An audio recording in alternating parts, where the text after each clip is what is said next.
아브라함은 하나님의 부르심을 받고 길을 떠납니다.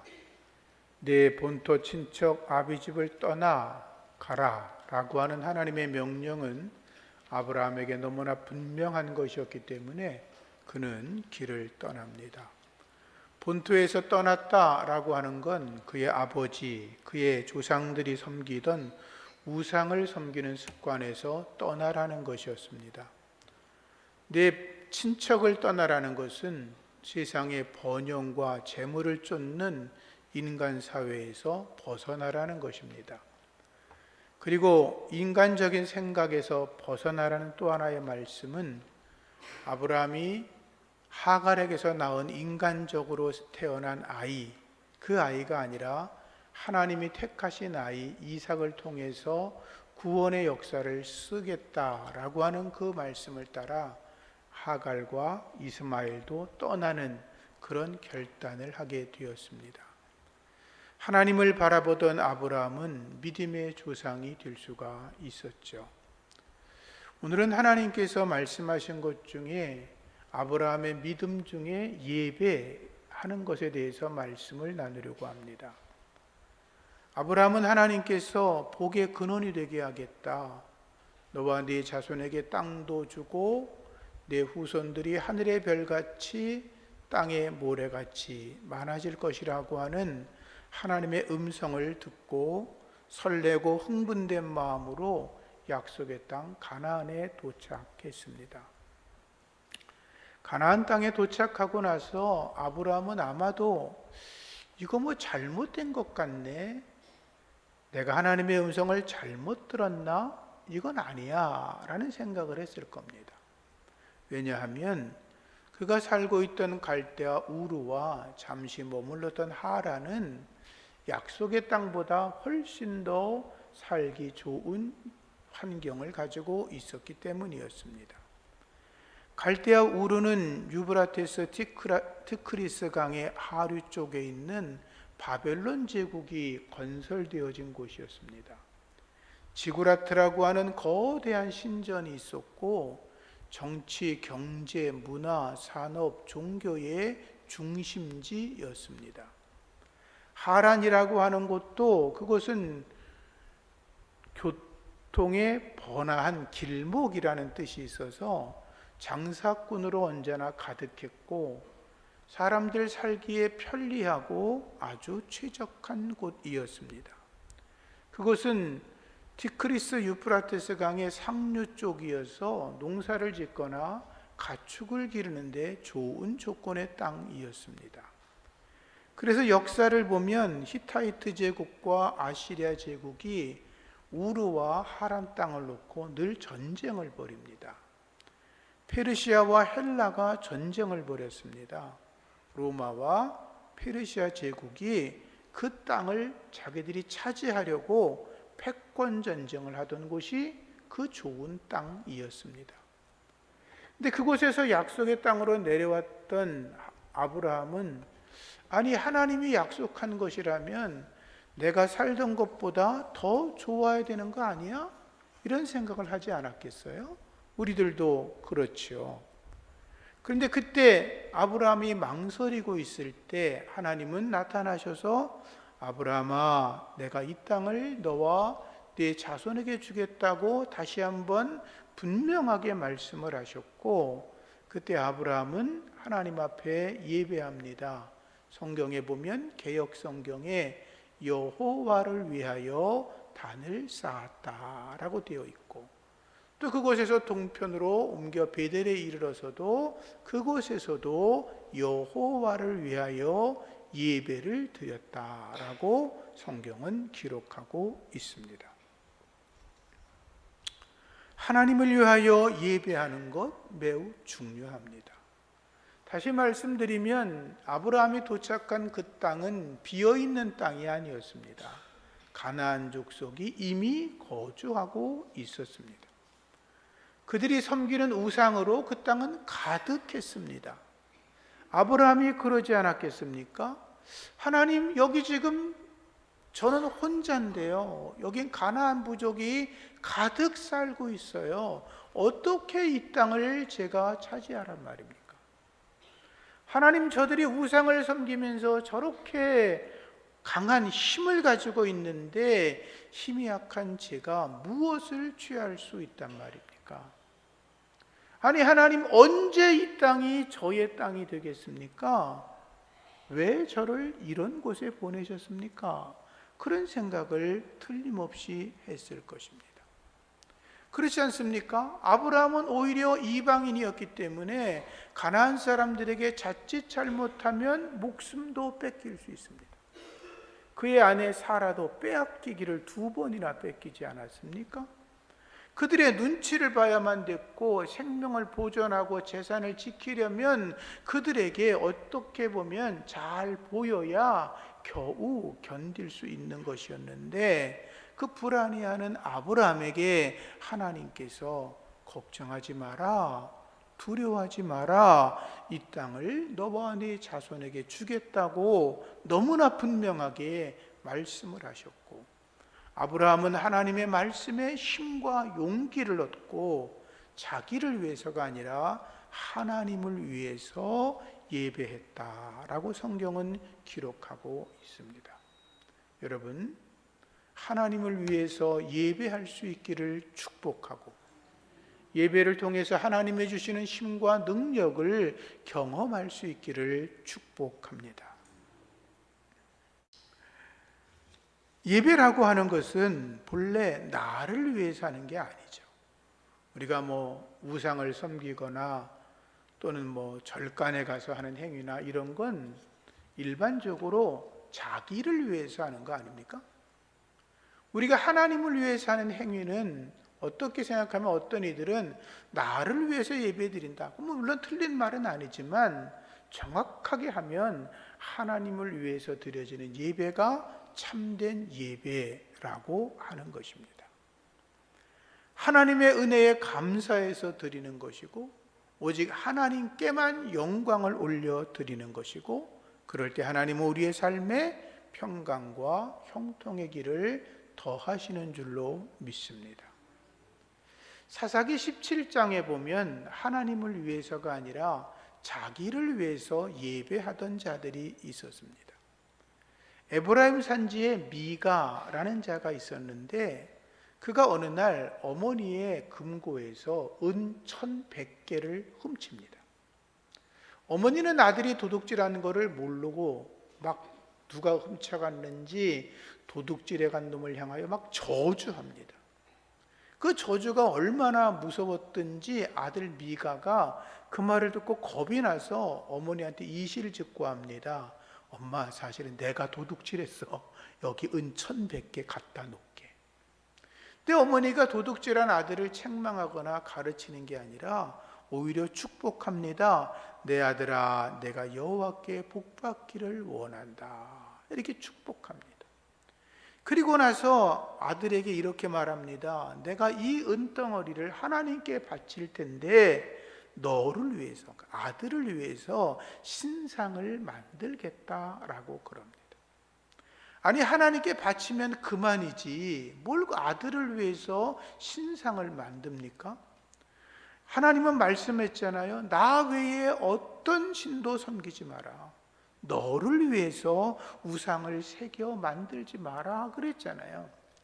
그러니까 이 미가, 이 사사기 시대에는 사람들이 하나님의 말씀이 아니라 자기 생각에 옳은 대로 행동을 했기 때문에 제멋대로 우상을 만들어 놓고 율법을 무시하면서 그냥 만들어 놓은 우상이 하나님이야, 이 하나님을 향해 예배하면 복을 받는다고 어리석은 예배, 헛된 제사를 드리고 있었던 거죠. 입으로는 하나님을 섬겼지만 실상은 탐욕과 죄악이 가득했던 거예요. 사랑하는 성도님들, 영적인 무지는 죄로 이어집니다. 그래서 우리가 성경을 바르게 알아야 합니다. 성경을 제대로 공부해야 하나님을 바르게 예배할 수 있는 것입니다. 그런데 미가가 자기 집에 신당이 있었는데, 신당이 뭔지 아시죠? 그 신당에다가 에봇과 드라빔이라는 우상을 또 만들어 놓습니다. 그리고 하나님께 복을 빕니다. 드라빔이라고 하는 건 점칠 때 사용하는 신상입니다. 여러분들이 교회 다니고 예수 믿으면서 점치는 집을 돌아다니고 이렇게 거기서 점친 대로 살아간다면 우스꽝스럽지 않습니까? 미가가 그랬다는 거죠. 그것도 부족해서 자기 아들 중에 하나를 제사장으로 삼고 제사장만 입을 수 있는 에봇을 입혀놓고 내가 우리 집 제사장이니 우리 집을 위해서 날마다 축복하라고 그 아들을 제사장으로 삼았습니다. 제멋대로 한 거죠. 그러던 어느 날 유다 베들레헴 출신의 레위 청년이 에브라임 산지를 다니다가 미가를 만납니다. 미가가 레위 사람이야? 레위 사람은 제사장 집하잖아요. 그러니까 당신에게 내가 제안할 게 있는데 우리 집에 와서 우리 집을 위해서 복 빌어 주시기를 바랍니다. 그러면 제가 먹여주고 재워주고 재물도 줄 테니 우리 집 제사장이 되어달라고 사정을 합니다. 레위 청년이 그 말을 듣고 이거야말로 잘 됐다는 거죠. 왜냐하면 예루살렘에서 그가 제사장 행실을 못하고 먹고 살 게 없어서 여기저기 떠돌아다니다가 미가를 만나서 먹여주고 재워주고 거기다가 요즘 말로 월급도 준다니 그보다 더 좋은 게 어디 있어요? 하나님께 물어보지도 않고 덜컥 제사장으로 하겠다고 약속을 합니다. 사이비가 된 거죠. 거짓 제사장이 된 거죠. 그렇게 살다가 어느 날 단지파 정탐꾼들이 에브라임 산지에 와서 정탐을 하다가 미가 집을 들어갑니다. 가보니 거기 레위 청년이 제사장으로 있거든요. 그래서 물어봅니다. 우리의 길이 형통할지 안 할지 한번 기도해봐라, 점쳐봐라 그런 거죠. 그랬더니 레위 청년이 대충 말합니다. 걱정하지 마십시오. 당신들의 길이 형통할 겁니다. 뭐든지 잘 될 겁니다. 거짓 축복을 해주었습니다. 그게 잘 되었는지 어쨌든 그러다가 그 후에 단지파 사람들이 600명의 용사들, 군인들을 데리고 와서 미가의 집을 공격합니다. 미가의 집에서 신상을 다 훔쳐갑니다. 그리고 더 많은 재물을 줄 테니 레위 청년에게 말합니다. 미가 집의 제사장이 되지 말고 우리 단지파의 제사장이 되라. 그러면 더 많은 재물을 주겠다고 약속을 합니다. 돈에 눈이 어두웠던 젊은 레위 청년이 오케이라고 승낙을 하죠.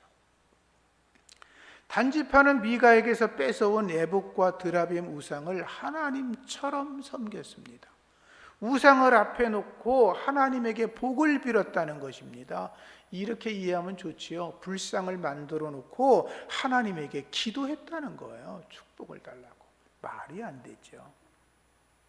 이들의 행위는 하나님을 위한 것이 아니라 자기들을 위한 것이었습니다. 자기들의 탐욕, 자기들의 욕심을 채우려고 거짓 제사장을 세워놓고 헛된 제사, 헛된 예배를 드렸던 것입니다. 그런데 사사기를 읽다 보면 깜짝 놀랄 만한 말씀이 나옵니다. 사사기 18장 30절에 보면 떠돌이 레위 사람은 위대한 하나님의 사람 모세의 손자이며 게르솜의 아들 요나단이었다. 이렇게 되어 있습니다. 여러분, 이 사람의 이름이 뭐라고요? 요나단인데 다윗의 친구와 동명이인이죠. 요나단인데 모세의 손자였다는 거예요. 모세가 어떤 사람이에요? 애굽에서 자기 백성을 구원해낸 위대한 하나님의 영적 지도자잖아요. 지금도 모세라고 하면 20세기에서도 이 역사상 가장 위대한 지도자를 꼽으라 그러면 모세가 빠지지 않거든요. 대단한 사람인데 그의 손자가 지금 무슨 짓을 해요?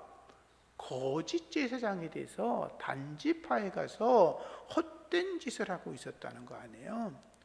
그러니 모세 이후에 게르솜, 그 다음에 요나단 손자 2대밖에 지나지 않았는데 이스라엘의 영적인 흐름은 파괴됐다는 거예요. 이럴 수 있다는 거죠. 제가 목사지만 제 손자가 하나님을 믿지 않고 예수 믿지 않고 사이비종파에 가서 이상한 거 만들어 놓고 거기서 하나님 앞에 복을 빌었다는 거죠. 온전하겠어요? 계시록에 보면 12지파 명단에 단지파가 없어요. 단지파가 사라졌다는 거죠. 하나님을 예배하지 않고 우상을 하나님으로 섬기며 악을 행했던 그들은 하나님의 저주를 받아서 역사 속에서 사라져 버렸다는 거예요. 자기를 위한 예배, 거짓된 예배, 헛된 예배를 드리는 분이 이 중에 하나도 없기를 축복합니다.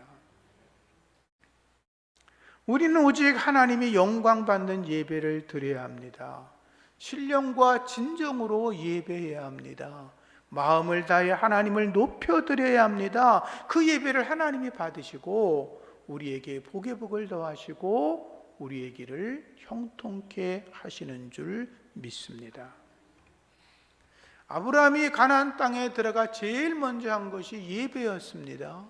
그 다음에 한 것도 예배였습니다. 아브라함은 언제나 그가 머무는 곳에서 제일 먼저 한 것이 하나님을 예배하는 것이었습니다. 그래서 하나님이 아브라함을 축복하시는 겁니다. 아니, 예배하기 전부터 하나님은 아브라함을 기억하셔서 내가 너에게 복을 줄 거야, 땅을 줄 거야, 자손을 줄 거야, 너로 인해서 대단한 민족을 세울 거라고 약속하셨고, 아브라함은 하나님을 향하여 언제나 감사한 마음으로, 기쁜 마음으로, 즐거운 마음으로 하나님을 예배하며 힘과 능력을 얻었다는 거죠. 위대하고 강하신 주님께서 온전한 예배자에게 힘을 더하시고 능력을 더하실 줄로 믿습니다. 여러분, 삶에 있어 어려움이 찾아올 때가 있어요. 힘들 때가 있어요. 낭망할 때가 있어요. 어떨 때는 한 걸음도 나가기 싫을 때가 있어요. 어떨 때는 왜 하나님이 나한테 이렇게 힘들게 하나 그러고 하나님 앞에 안 나오고 싶은 마음이 들 때가 있어요. 그때 하나님께 더 나오셔서 예배하셔야 돼요. 그래야 하나님이 주시는 하나님이 주신 힘과 능력으로 그 모든 걸 이겨내고 하나님이 주시는 능력으로 승리하게 되는 줄로 믿습니다.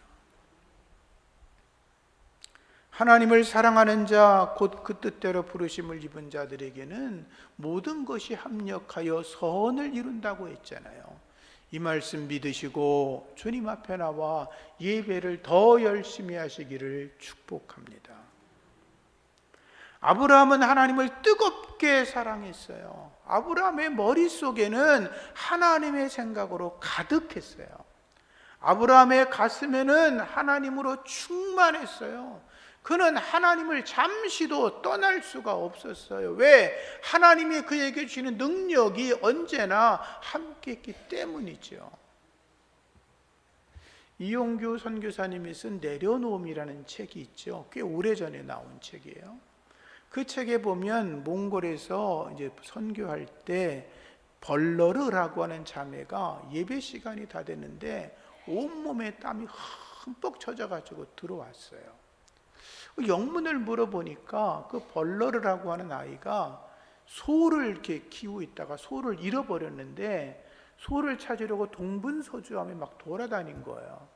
어디 있는지를 못 찾겠는 거예요. 그런데 보니까 예배 시간이 가까워졌는데 갈등이 생긴 거죠. 소를 찾으러 갈까 예배를 드리러 갈까 고민하다가 결단했어요. 예배 시간 안 늦으려고 막 뛰어가지고 예배 시간에 도착을 한 거예요.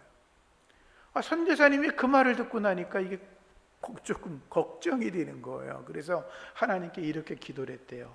하나님, 소가 아니라 예배를 선택한 이 소녀의 마음에 상처가 되지 않게 도와주세요. 예배가 끝났어요. 신기한 일이 벌어졌어요. 예배 쳐서 밖에서 소가 우는 거예요. 나가봤더니 그 아이가 잃어버렸던 소가 집으로 간 게 아니라 예배당으로 찾아온 거예요. 할렐루야.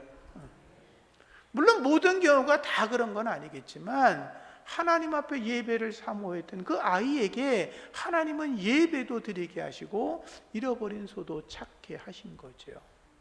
여러분, 예배를 중히 여기시면 하나님이 다른 일도 책임져 주실 줄로 믿습니다.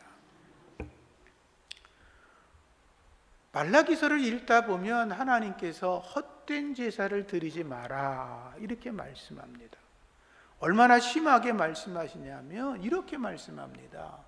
너희는 나의 제단에 불사르지 마라. 번제나 화목제나 각종 제사, 속죄제, 속건제 다 드리려면 제단 위에 불을 떼야 하잖아요. 불을 태우지 마라. 아니, 아예 성전문을 잠가버려라. 들어오지 못하게. 그리고 너희들이 드리는 제물 내가 받지 않겠다 이렇게 말씀하세요. 만약에 오늘 여러분들이 교회 들어오시는데 예배당문을 걸어 잠그면 난리가 나지 않겠어요? 하나님이 그러는 거예요. 야, 예배당문을 걸어 잠궈. 어느 누구도 들어오지 못하게 예배 드릴 수 없어. 너희들 예배를 내가 받지 않을 거야. 이렇게 말라기 시대에 말씀하셨다는 거예요. 말라기서를 더 읽다 보면 이런 말씀이 나오죠. 더러운 떡, 눈먼 짐승, 저는 것, 병든 것으로 내게 제물을 드리냐.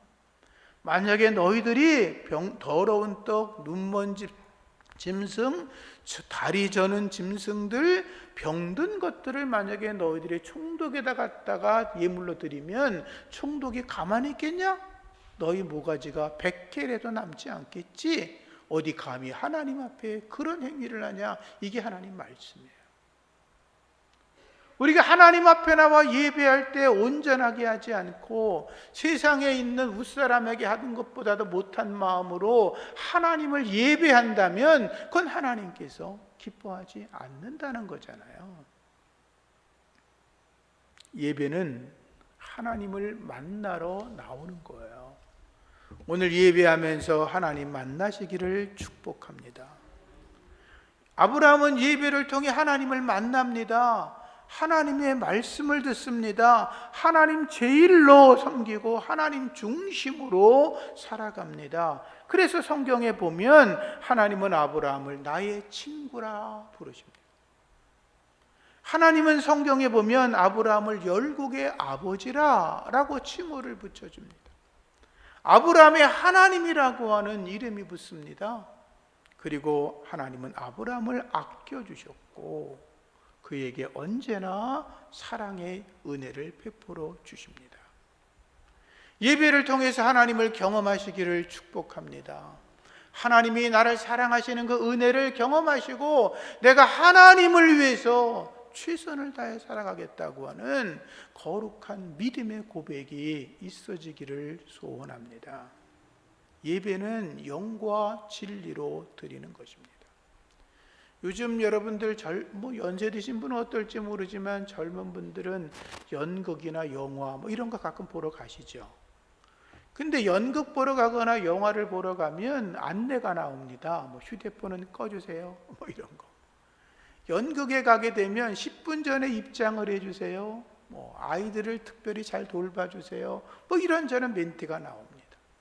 연극 가는 사람들은 또 이상하게 보면 옷을 제대로 입고 갑니다. 참 재밌습니다. 여러분 외국에 나가면 우리나라도 그렇지만 좋은 식당은 옷을 함부로 입고 못 들어갑니다. 정장을 갖춰야 들어가는 식당들이 있습니다. 그건 예의이기 때문이죠. 근데 우리가 하나님 앞에 나와 예배 드리면서 세상에서 갖추어야 될 그런 기본적인 예의보다도 지키지 못한다면 하나님이 조금 덜 좋아하지 않을까요? 하나님을 예배할 때에 신령과 진정으로 예배 드리는 것이 옳은데 아무런 생각 없이 나와서 예배하고 있다면 하나님이 기뻐하지 않겠죠. 그저 우리가 예배하러 나와서 하나님을 그저 절간에 있는 모처럼 생각하면서 예배한다면 하나님이 화를 좀 내지 않겠습니까? 신령과 진정으로 성령 안에서 진리로 예배하는 여러분들 되기를 축복합니다. 예배는 축제입니다. 기쁨으로 드리는 것입니다. 시와 찬미와 신령한 노래로 서로 화답하고 하나님께 영광 올리며 내가 아니라 내 감정의 기쁨이 아니라 하나님을 높여드리며 찬양하는 것입니다. 그래서 우리가 예배 전에 찬양하는 것도 사실은 예배의 시간인 것입니다. 여러분들이 그래서 정해진 예배가 11시면 10시 50분엔 찬양을 시작하잖아요. 그 이전에 오셔서 함께 기쁨으로 찬양 드릴 때 더 온전한 예배라고 할 수 있는 것입니다. 그렇게 할 수 있기를 부탁을 드립니다. 마지막으로 예배는 하나님의 음성을 듣는 시간입니다. 사무엘 선지자의 말처럼 주님 제게 말씀하시옵소서 제가 듣겠습니다. 그런 자세로 예배해야 합니다. 설교자들을 통하여 하나님 말씀이 전해질 때에 하나님이 내게 어떤 말씀을 하시는지를 내가 귀 기울여 들으며 말씀을 들은 대로 내가 실천하고 행동하며 살아가는 자가 온전한 예배자인 것입니다. 아브라함은 예배하다가 애굽에서 400년 있다가 나온다는 말을 듣습니다. 이삭을 제물로 예배했을 때는 하나님께서 네가 내 말을 준행했으니 내 씨가 번성하고 천하만민이 네 씨를 통해서 복을 받을 거라고 하는 복된 말씀을 듣습니다. 오늘도 여러분들이 예배하면서 하나님의 음성을 들을 수 있기를 축복합니다. 예배는 나를 위해서가 아니라 하나님을 위해 드리는 것입니다. 나의 욕심과 나의 소욕과 나의 쾌락과 내가 계획한 것들을 채우려고 하는 게 아니라 오직 하나님의 나라와 그의 의를 위해서 예배하는 것입니다. 죄송하지만 다른 사람들은 다 은혜 받았다 그러는데 나는 은혜 받은 게 없어. 그건 예배를 잘못 드리신 겁니다. 죄송하지만 예배를 내가 성공하지 못하는 이유는 자기 만족을 기대하기 때문에 그렇습니다. 죄송하지만 우리 예배가 경건의 모양은 있는데 경건의 능력이 없다면 그건 잘못 드리는 것입니다. 여기 계신 어르신들은 다 아시죠? 한 50년쯤 전에 40년 전에도 그랬던 것 같은데 그때는 예배당이 이렇게 있는 교회가 별로 없었습니다.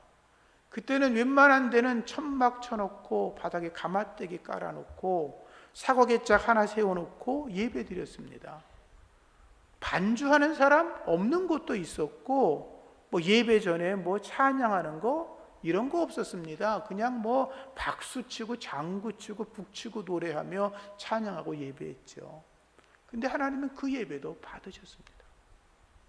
그때 기사와 이적이 임했습니다. 뜨겁게 예배하고 그 뜨거운 여름날 비닐하우스 속에서 찬송하며 예배해도 하나님은 그 예배를 받으셨고 우리에게 기적과 능력과 복을 내리셨습니다.